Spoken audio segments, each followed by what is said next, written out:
Good evening. I call to order the Historic Preservation Commission meeting of the City of Davenport. This is Tuesday, November 12th, 2024. Call to order, please. Gomez? Here. McGivern? Here. Eaton excused. Hestetti? Here. Kretz? Here. And Adams. We obviously have a quorum. Moving on to the Secretary's report, consideration of the October 8th meeting minutes. Do I have a motion to approve the minutes? So moved. I'll second. It's been moved and seconded. Just a voice vote. All those in favor say aye. Aye. Those opposed? Passes. Moving on to communications. Matt? We do have a new commissioner, Gail Hoff. Her first meeting will be in December, so that gives us a full board. So we'll give an introduction to her next month. So Sounds good. Moving on then to old business. Do I need to move that we change the order? Because we have, or is Jordan here? They're both here. Oh, you both Yeah. are? Very good. Sorry, Jordan, you were hiding behind Adrian. Gary. Or Adrian, sorry. So move case one, DNRH P24-03, request for demolition of 2202 West 4th Street. The First Bible Missionary Church is individually listed on the National Register of Historic Places. Adrian Jones is the petitioner. Matt? all right, so I'm going to kind of give an overview of the property and where we ended last month. So this is the First Bible Missionary Church located on the corner of 4th Street and Pine. It's on the National Register of Historic Places, built in 1902. Architecturally, it's characterized by its clean, sharp lines with limited decoration. Materials include brick on a rock-based stone basement. And the distinguishing feature, according to the inventory sheet, is the stained glass windows on the structure. So before the commission is a request to have this building demolished.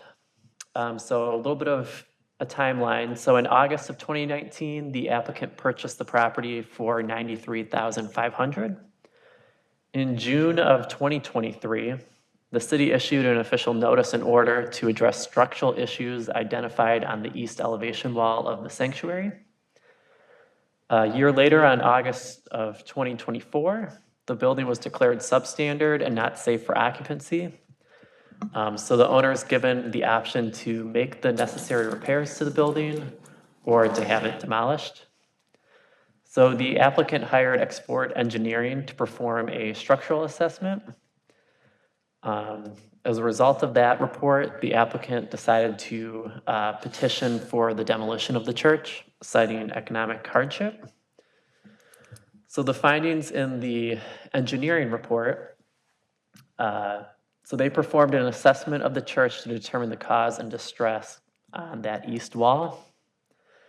So their conclusion is that there is a water service leak adjacent to the east wall that's caused the footing to become eroded, and that the condition is stable but not robust, and the masonry will need to be removed and completely rebuilt, was their findings. So here's just a couple photos of the east wall. You can see the brick starting to bulge out and some of the cracks that are happening, particularly in the gable portion over the windows. So for a demolition review, when it's listed on the National Register of Historic Places, the commission should make a determination to either allow demolition or to delay demolition by considering the criteria to have it listed locally. So to delay demolition, that must occur by a 3/4 vote of the members present. The commission would then have staff prepare an individual property nomination for the structure to be listed locally. They would then vote on that nomination, and that would get sent to City Council for their review and consideration. One thing that I want to note, I made an error last month in the meeting. For demolition of a local landmark, there's a 60-day time period that the commission needs to make a determination by. That does not apply to a national landmark. So I thought a vote needed to occur this meeting. It does not. We're not under that 60-day consideration. So The designation process.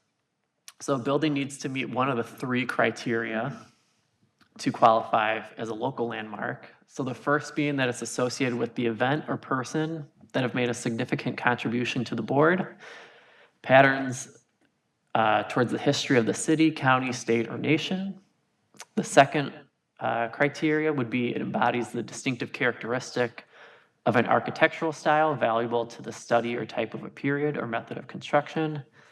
And then the third criteria, it represents the work of a master builder, craftsman, architect, engineer, or landscape architect.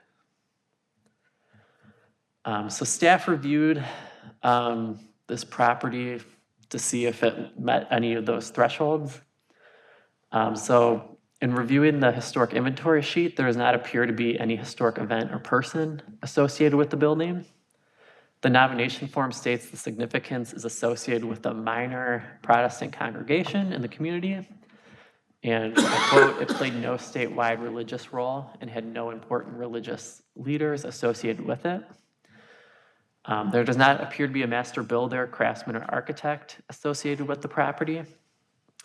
And the survey form actually highlights the church's lack of grandly ornamental architecture. So the property was purchased by the petitioner in 2019 for $93,500. According to the Scott County Parcel Report, the assessed value of just the church structure is $60,370. And then we've kind of just listed a few of the violations that have been noted by the Code Enforcement Department. So there was the complaint notice in June of 2023, the notice to repair or demolish in August of 24, and then the vacant and substandard notice issued in September of 24. So that leads us to our October Historic Preservation Commission meeting. So the commission voted to table the demolition for a period of 1 month, and the purpose was to provide the applicant with additional time to obtain cost estimates for the rehabilitation of the structure and to identify potential funding opportunities. So with that, the request was any information or quotes to complete the repair or any statement outlining potential funding sources. So following that meeting, the petitioner reached back out to Export Engineering. They provided a probable cost of approximately $300,000 was their estimate. And that was to reconstruct the east wall of the sanctuary, to remove and replace the masonry down to the footing, and to replace the sanitary service lateral. And then they also gave the petitioner a couple of contacts for masonry companies that could perform that work. So just before this meeting, the applicant obtained their quote from TNT Tuck Pointing and Building Restoration. So I've printed that quote and it's in front of your station. So they provided an estimate of $242,402. And that was to support the roof load and demo the east elevation wall below it, to rebuild the wall matching the same detail and coursing of the brick. The applicant would be responsible for hiring a structural engineer to review the plans and supervise the demolition and reconstruction process. Their quote did not include replacing the sanitary service lateral underneath the wall, and that did not include repainting the masonry to be consistent with the remainder of the facade. So here's just a couple images just highlighted in the pages, showing the area that would be demoed, supported, and then kind of reconstructed using the same detailing. The applicant would need to have their own window contractor to reinstall windows. And then there's another photo provided by TNT Tuck Pointing, kind of showing that portion of the facade that's starting to bow out. So staff recommendation hasn't changed since the last meeting, so we didn't have new information on the cost estimates. Keep in mind, we're not under the 60-day clock that I previously thought we were under. So I know that you didn't have time to review the TNT cost estimate. So there's always option to discuss it today and table if needed.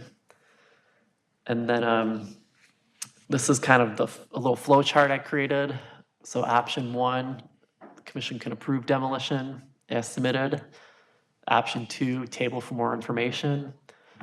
And then option 3 would be the delay demolition option, in which delay demolition requires a 3/4 vote. Staff would prepare an individual property nomination, evaluating the property against the criteria for local designation. That would get brought back to the commission for review. If that passes, it goes to city council for their consideration. If city council adopts it, it becomes a local landmark.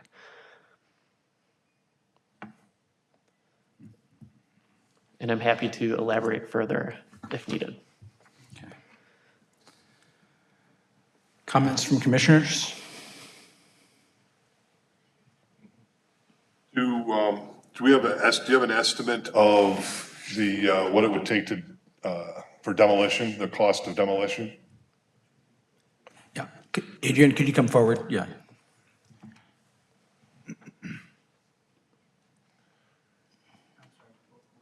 Do you have an estimate for the cost of demolition? Last one I talked to was a guy out of Geneseo, I believe. He said about $70,000. He said it'd be north of 70,000. Well, And about that's there. hauling away everything Yes, that's. that's.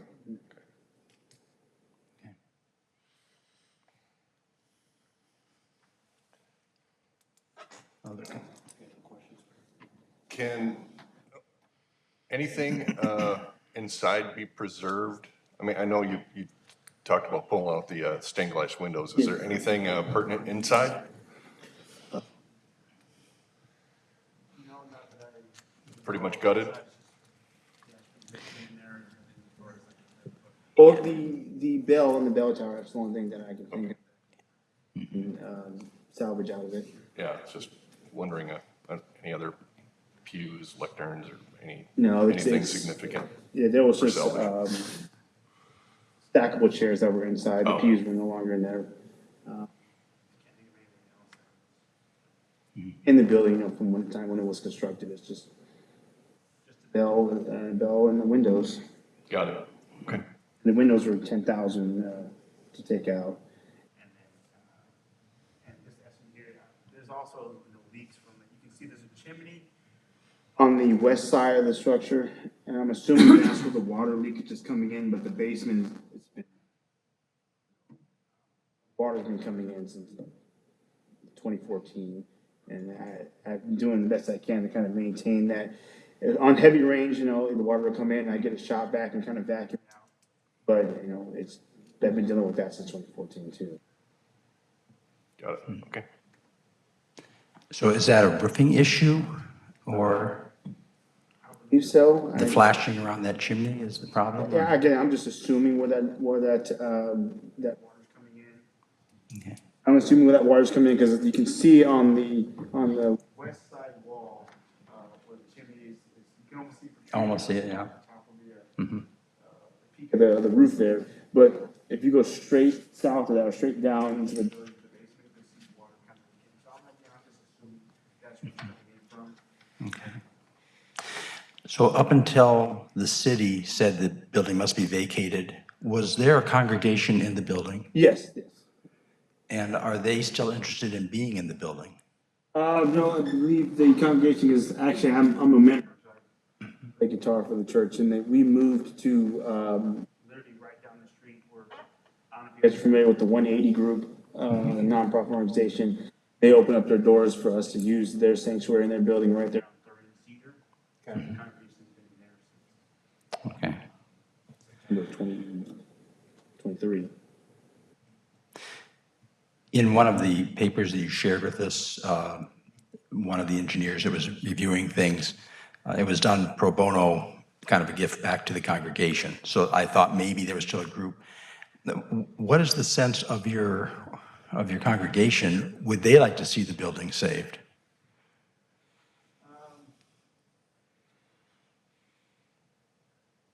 know, there are some folks that have sentimental value, me being one of them, you know, me and my wife got married in there. But, and realistically, I just think they're just more concerned about having a place to worship rather than.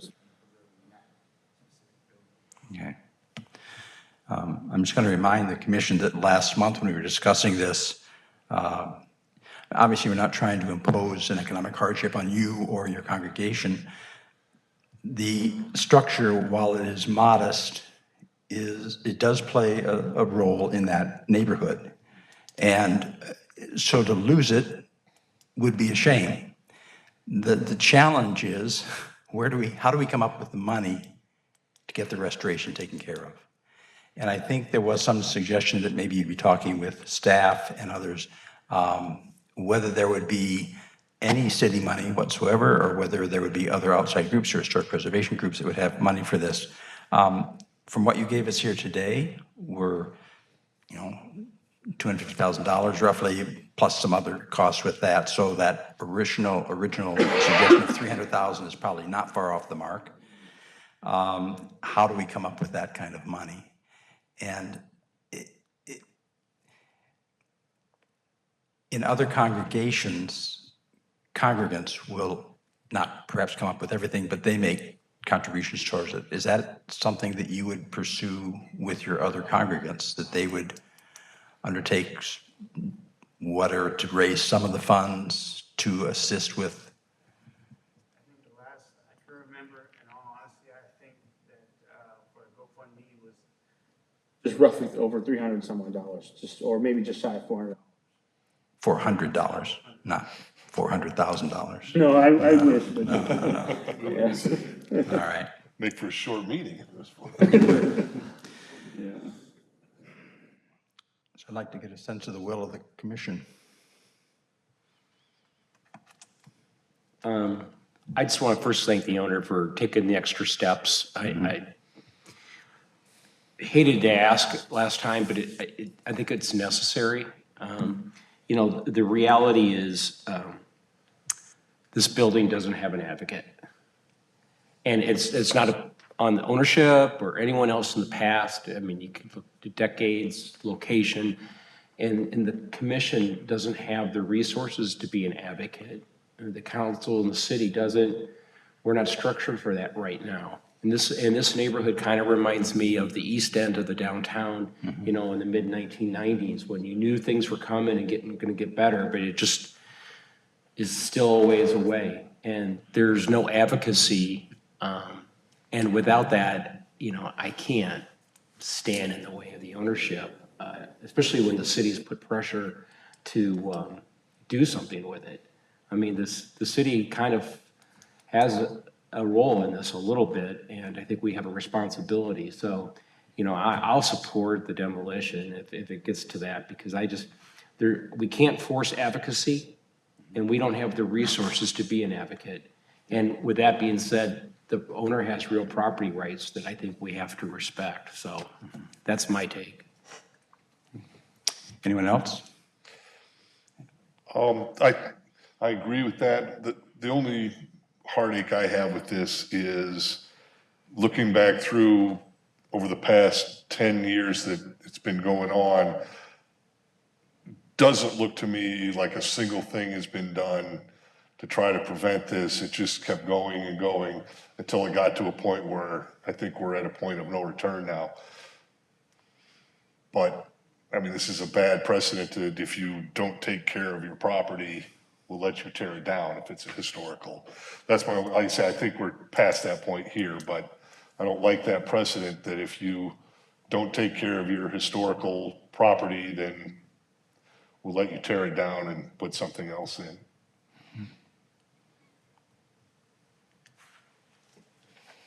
Jeff or Chris, any comments? Jeff? I'm just going to piggyback. It is unfortunately intended or unintended demolition by neglect. So that is somewhat problematic. I agree. I've seen it happen with other buildings within our city limits. So it is something that concerns me. So I just want that kind of out there on the record. Other than that, I mean, again, there's no one advocating for this building. I will also agree with that. Chairman, may I make a comment? Please do. Based off of where I think this is going, I want to put some food for thought out there. The commission could, as a condition of demolition, request memorializing the building, so photographing it, removing the stained glass windows, or offering to restoration companies and things like that to go in and salvage as necessary. So they could have that as a condition of the demolition if you are going in that direction. Mr. Jones, have some of the windows been taken out recently? Yes, actually, Stained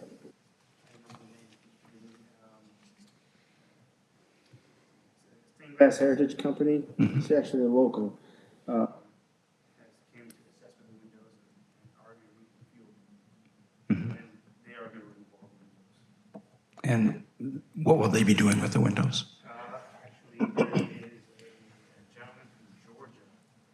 He actually has a wedding venue down in Georgia. He has a winery and building a chapel, so he's offered to take the windows off. So he'll be paying you for those windows? Okay.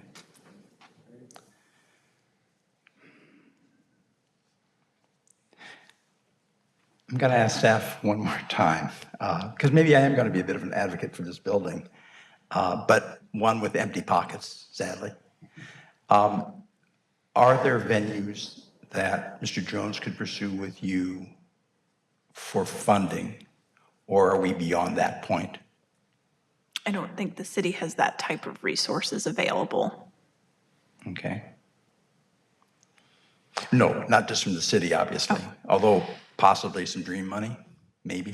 So DREAM is only an annual program. Okay. It is for it's for homes, not commercial structures.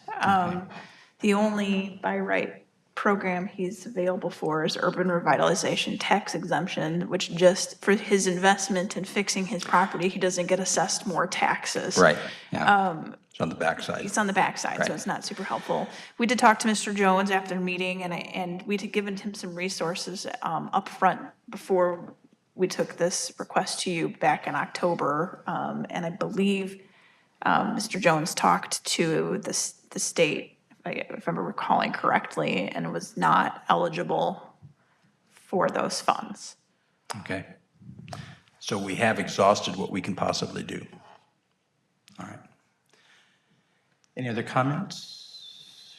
Hearing none, I think we need a motion. I will make a motion to approve the staff recommendation on cases DNR HP 24-03. And a second. I'll second. Roll call, please. McGivern, Yes. Hastetti, Yes. Kretz, Yes. Adams, Yes. Gomez. Yes. Motion's been made, seconded, and approved. Mr. Jones, I guess, move forward. I will, I'll talk to the German Heritage building Center. down there, see if they want put the bell on display or take the bell. Have you talked with this gentleman right here? He's up next, so. Or maybe. Thank you. Thank you.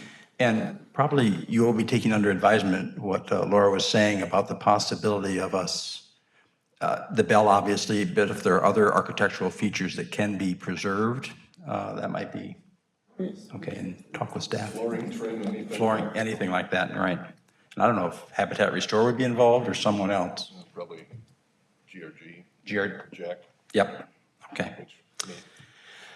That would be good. Mr. Kretz should talk with you after the meeting. All right. Thank you. Moving on to the second item, this is new business, case COA 24-19. Request for the removal of a rooftop skylight at 712 West 2nd Street, the Germania Miller Standard Hotel is a locally listed historic landmark. German American Heritage Center is the petitioner. Staff? All right, so the Germania Miller Standard Hotel, built in 1871, so it's just at the corner of Gaines Street and 3rd, so right as you come down the bridge. It's the first building that greets you into Iowa. So prominent gateway into downtown. So original use was a hotel and a gathering spot for the West End Germans following the Civil War. Current use today is the German American Heritage Center. So the architecture, it's a Victorian bracketed architecture. Materials are brick, stone, and metal, and it's listed as having the finest metal cornice in the city. So today's request is to remove the rooftop skylight due to deterioration and leaking that's happening. So the skylight covers an interior stairwell that's used as a emergency exit stairwell. So you can see it's a glass structure with metal windows. So the project scope would be to remove the existing skylight and dispose of it off-site, provide and install new wood decking where the skylight was removed, and then re-roof the area using insulation and synthetic rubber roofing membrane to match the remainder of the rooftop. So with that, I kind of want to talk a little bit about the placement of this skylight. So it's located obviously on the roof, directly in the center. And if you can see the yellow arrow kind of indicates the location of the skylight.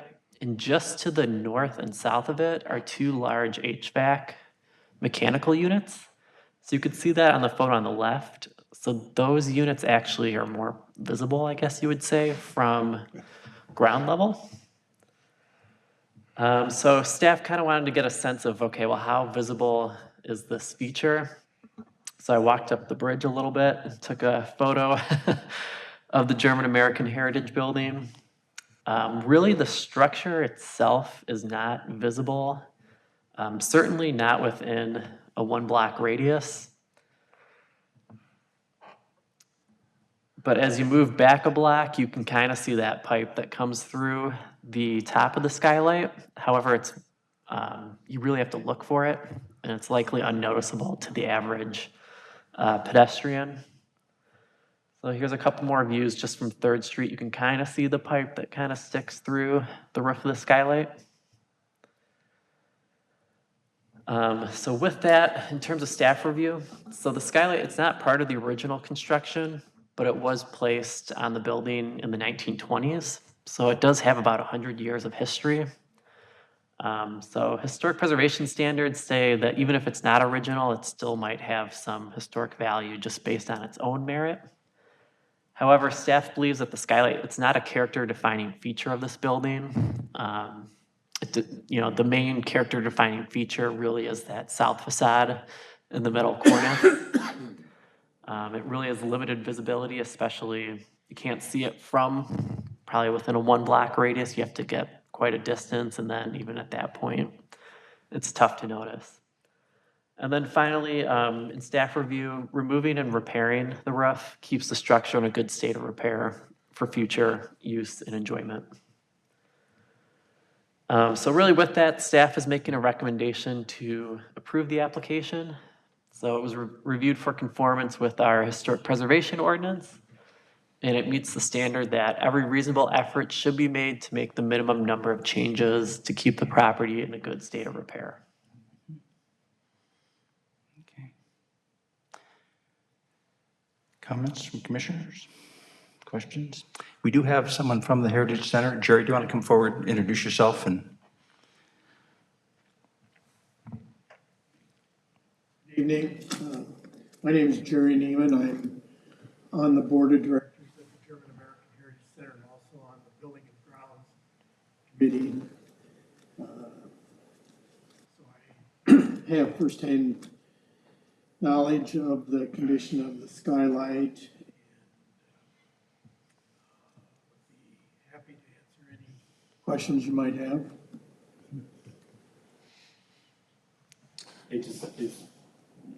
It sounds like this is not functional. It offers no functional enhancement whatsoever. I think at one time it was maybe a nice feature to have free light in the stairwell. Obviously, there are lights in there. So, But at night, you would still need the lighting to get down the steps. Okay. That set of steps is, if you've ever been in the building, you probably didn't even know it was there. It's an emergency stairwell only. Everybody else uses a different set of stairs. It really serves no function. okay, perfect. Any other questions or comments? Under a motion on the, could I get a motion for the proposal?